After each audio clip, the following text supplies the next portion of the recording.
Hai semua, kali ini saya bikin roti Mariam. Ada yang juga, ada juga yang nyebutnya papulit roti cane atau eh, roti prata. Beda-beda tempat, beda penamaan. Nah ini yang unik, pokoknya pas ditarik itu rotinya tuh nggak nempel-nempel ya.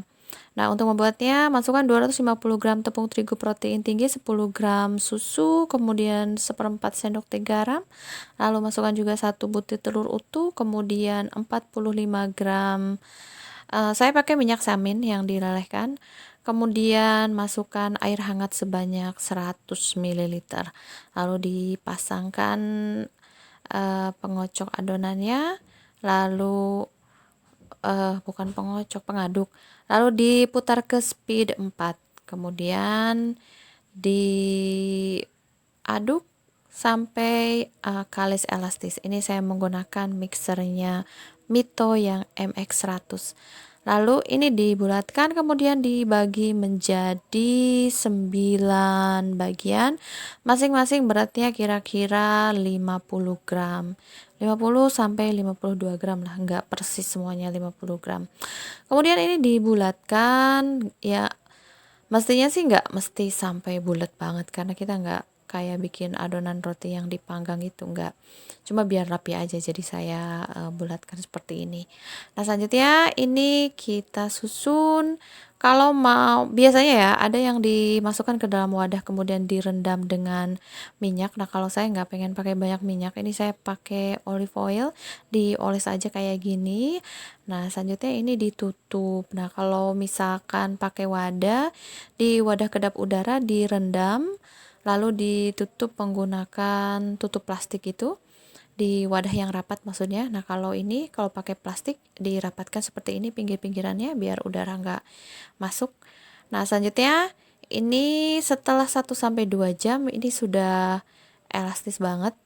Nah selanjutnya ini digiling, kemudian ini tinggal ditarik-tarik aja karena sudah sangat elastis, lebih mudah menariknya, gak gampang putus kayak gini. Nah ini bisa juga untuk membuat martabak telur ya adonannya.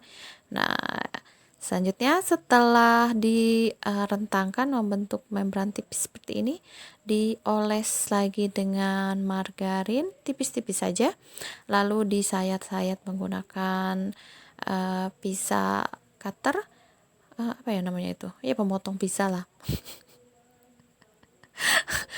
Lalu digulung. Ini fungsinya kenapa tadi disayat-sayat, biar pas digulung itu dia nggak menggelembung gitu, karena kadang pas ditekan dia kalau nggak disayat ada bagian-bagian yang menggelembung. Lalu digulung ujung-ujungnya, ini berlawanan arah menggulungnya, nanti di tengah dipersatukan kembali, tapi kemudian ditumpuk lalu ditekan. Nah kalau misalkan mom suka yang tebel, nggak usah digilas lagi, ini sudah bisa langsung dimasak di atas wajan. Nah karena saya suka yang tipis, jadi saya gilas sampai tipis seperti ini, lalu ini digoreng tanpa minyak di wajan yang sudah dipanaskan. Ini wajannya saya pakai dari stain cookware, begitu juga dengan sutilnya dari stain juga, cakep banget. Nah selanjutnya ini dibolak-balik. Kalau misalkan moms mau menyimpan ini di dalam freezer, ini nggak usah terlalu coklat begini ya, jadi asal sudah berubah warna dibalik, berubah warna dibalik lagi, angkat. Nah kalau misalkan mau langsung disajikan, ini dimasak sampai matang kecoklatan. Nah ini selanjutnya diangkat, taruh di atas wadah yang sudah dialas dengan serbet bersih, kemudian ditutup, baru disajikan, atau bisa langsung disajikan juga tidak apa-apa. Nah karena ini saya buatnya tipis jadinya crispy gitu, tapi ya sesuai selera aja. Nah ini sudah siap untuk disajikan. Saya menyajikannya dengan kari ayam. Nah ini yang uniknya adalah dia enggak menyatu gitu, jadi berlapis-lapis. Gampang bikinnya, selamat mencoba.